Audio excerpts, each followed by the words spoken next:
Welcome back to Boundless Books. Today, we're diving into Chapter 9 of Harry Potter and the Deathly Hallows, titled A Place to Hide. This chapter thrusts Harry, Ron, and Hermione into the immediate aftermath of the chaos at Bill and Fleur's wedding, forcing them to act quickly, think fast, and find refuge in an increasingly hostile world where Voldemort's followers are tightening their grip on everything. The chapter begins with the trio operating in panic right after the Death Eaters attack the burrow during the wedding celebration.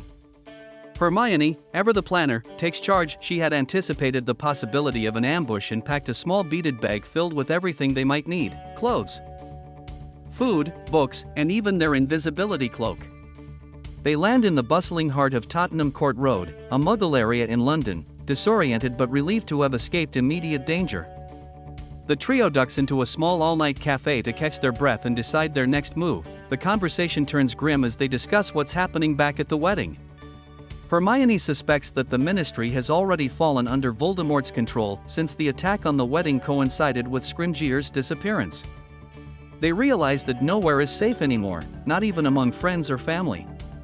Harry feels a growing sense of guilt for the danger his presence brings to everyone he cares about. As they try to regroup, Harry notices his reflection in the cafe window and is struck by how much he's changed. He's no longer the boy who first stepped into Hogwarts. He's now hunted, hardened, and burdened by the immense task Dumbledore left him.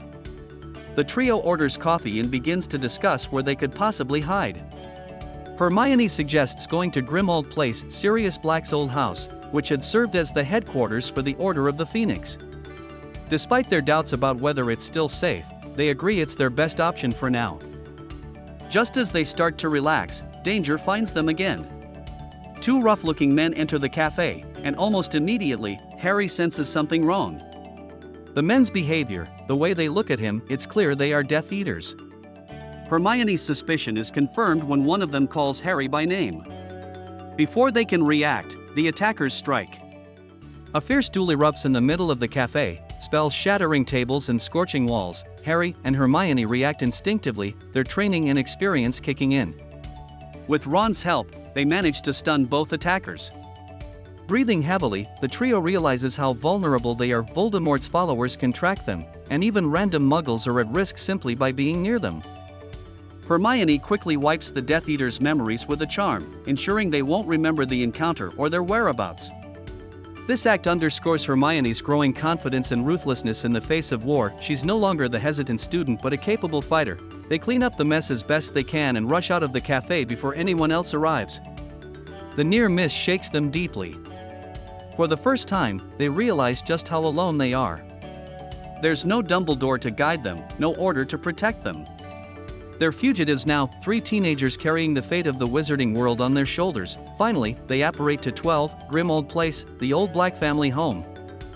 The street is eerily quiet when they arrive, and their nerves are on edge. As soon as they step inside, the old protective spells of the Order seem to react to their presence. A dark, ghostly figure of Albus Dumbledore bursts from the shadows, causing all three of them to scream in fear. But the figure quickly fades. It's just a charm set up to scare away intruders. Once they're sure the house hasn't been compromised, they cautiously explore it. The rooms are dusty but familiar, and for the first time since the wedding, they feel a fleeting sense of safety.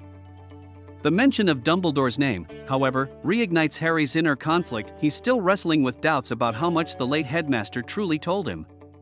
Despite his admiration for Dumbledore, Harry can't help but feel frustrated that so many things remain unclear, especially about the Horcruxes and their next step. As the trio settles in for the night, Ron attempts to lighten the mood by joking about the cafe battle, but the tension lingers. They know this is just the beginning of a long, uncertain journey. Harry stares into the flickering light of the old house, knowing that their real quest, finding and destroying Voldemort's Horcruxes, has only just begun. Key moments in the chapter include: the trio operates from the wedding to Tottenham Court Road, escaping the Death Eater attack. Hermione's quick thinking and her magical beaded bag prove invaluable. The trio discusses the fall of the Ministry and realizes the wizarding world is now under Voldemort's control. A tense duel occurs in the Muggle cafe when Death Eaters track them down. Hermione wipes the Death Eaters' memories to protect their location. The trio escapes to 12, Grimmauld Place, using it as a temporary hideout. The eerie charm of Dumbledore's apparition scares them but confirms the house's protective spells are still active. Differences between the book and the movie. In the book, The attack on the café and the Death Eater's duel are intense and detailed, showcasing the trio's resourcefulness. In the movie, this scene is shorter and more stylized, focusing on visuals rather than dialogue. The book includes more emotional reflection, particularly Harry's thoughts about the Ministry's fall and his doubts about Dumbledore's guidance. The film skips much of this introspection. Hermione's beaded bag and her preparedness are given more attention in the book, emphasizing her foresight and growth as a leader. That wraps up Chapter 9, A Place to Hide. This chapter marks the trio's first real test of survival outside Hogwarts, showing how they must rely on each other, their instincts, and their courage. The safety of childhood is gone, only grit and loyalty remain. So tell me, what did you think of their first real brush with danger as fugitives? Could you have stayed as calm as Hermione in that café duel? Let me know your thoughts in the comments below, and don't forget to like, subscribe, and join us next time for Chapter 10, Creature's Tale.